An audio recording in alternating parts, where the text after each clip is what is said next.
是神所喜悦的。主，这是我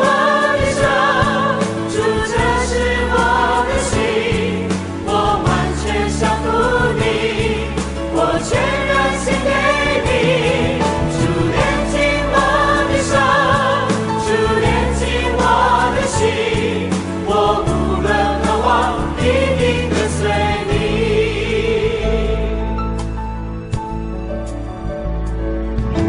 主，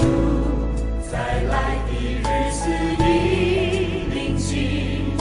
神的儿女当祷告警醒。主正呼召属他的儿女，当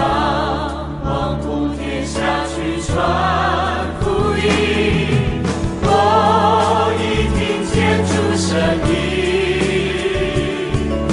谁肯为我们而去？献上自己为活祭，是圣洁，是神所喜悦的。主，这是我的手，主，这是我的手，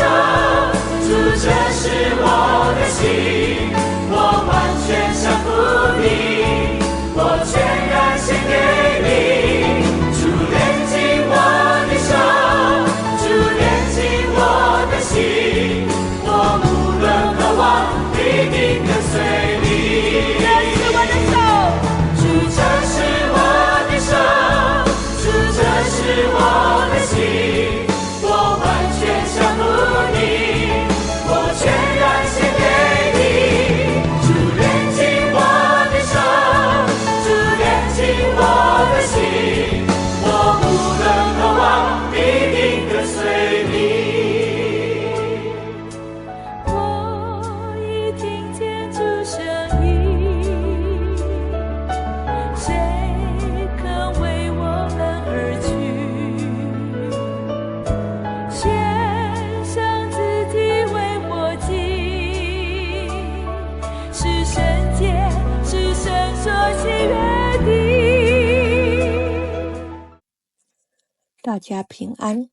今天的经文是提多书2章11到15节。第11节，因为上帝拯救全人类的恩典已经显明出来了。这恩典训练我们弃绝不敬虔的行为和属世的私欲，在世上过着自制、正直、敬虔的生活，等待我们所盼望那蒙恩的日子来临。那时候，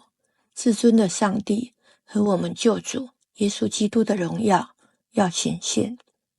基督为我们献上自己，救赎我们脱离一切邪恶，使我们成为他纯洁的子民，归属于他，热心行善。15节，你要讲论这些事，充分运用你的职权来劝勉人或责备人，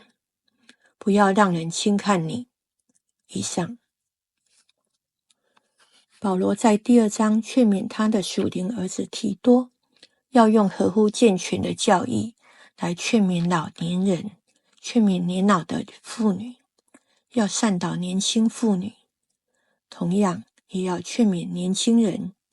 自己也要做别人的模范，也要劝做奴仆的事事表现忠厚可靠，好在所做的一切事上，让有关我们救主上帝的教义更受尊重。今天第11节到12节，因为上帝拯救全人类的恩典已经显明出来了，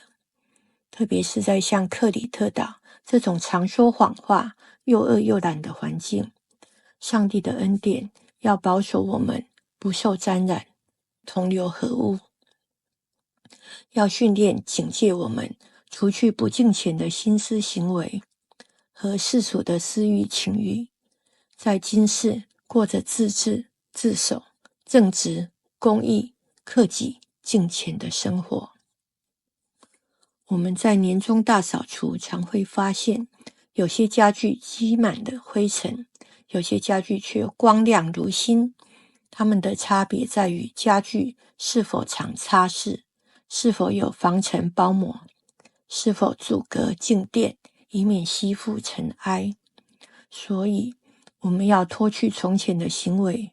脱去因私欲的迷惑而渐渐败坏的旧我，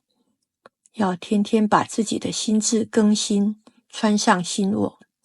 这新我是照着上帝的形象造的，有从真理来的公义和圣洁。13到14节，等待我们所盼望那充满福气蒙恩的日子来临。那时候，至尊至大的上帝和我们救主耶稣基督的荣耀要显现。基督为我们的缘故献上自己，为了要救赎我们脱离一切邪恶、罪恶、不法，使我们成为他纯洁的子民，归属于他，热心行善。我们若知道今晚家里会遭小偷，我们一定会关紧门窗，贵重物品收在保险箱，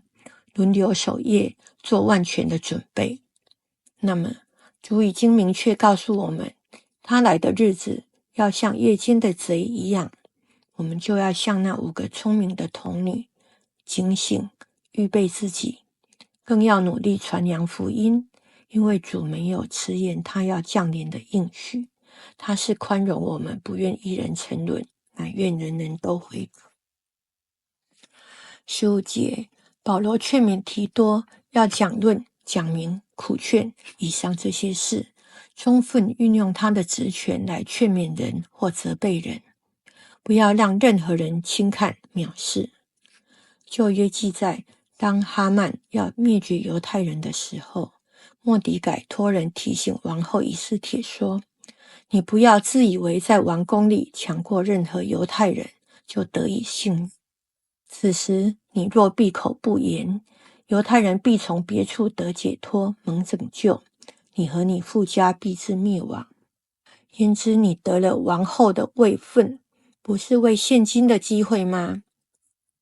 所以保罗要提多在这个职分上不可胆怯，不可闭口不言，要放胆讲论这些事，也就是要讲论11节上帝对人类的爱与救赎，借着基督耶稣向人显明，叫人无可推诿。12节从上帝来的白白恩典，引导人过合乎上帝心意的生活，弃绝不敬虔的行为和属世的私欲，过自制正直、敬虔的生活。13、14节，基督为我们舍己，使我们归属他，成为纯洁的子民，在世敬虔度日，等待上帝与耶稣基督荣耀的显现。这是基督徒最终也是永恒的盼望。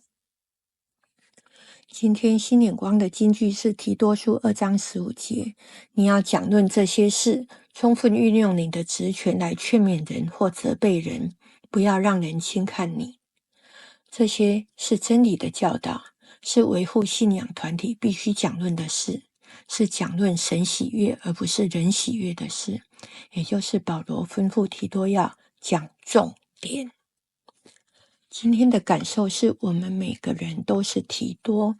不论我们原本的个性是害羞、胆小、与世无争，或是冲锋陷阵、勇往直前，我们每个人都有可能成为家长、护长，成为属灵同伴、小组长，成为长职、核心同工。我们不要看轻自己，也不要让人轻看你，要充分运用职权来劝勉、造就、代祷。今天11月14日，陈牧师、师母以及6位同工参加台北场的领袖高峰会，为明年在教会举办的领袖高峰会做准备。求主兴起更多合神心意的职场领袖以及教会领袖，为主发光，成为这个时代的祝福。我们同心来祷告。我们在天上的父，我们感谢你拣选我们成为你的儿女，求你帮助我们，无论在家庭、在职场、在教会，能充分运用你所赐的职权来讲真理重点，劝勉人，能听懂别人的重点，来与人沟通，安慰人，为人代祷。祷告奉主耶稣的名，阿们。我已听见主声音，谁可为我们而去？主啊，差遣我们，献上自己为活祭，是圣洁的，是圣洁，是神你所喜悦的。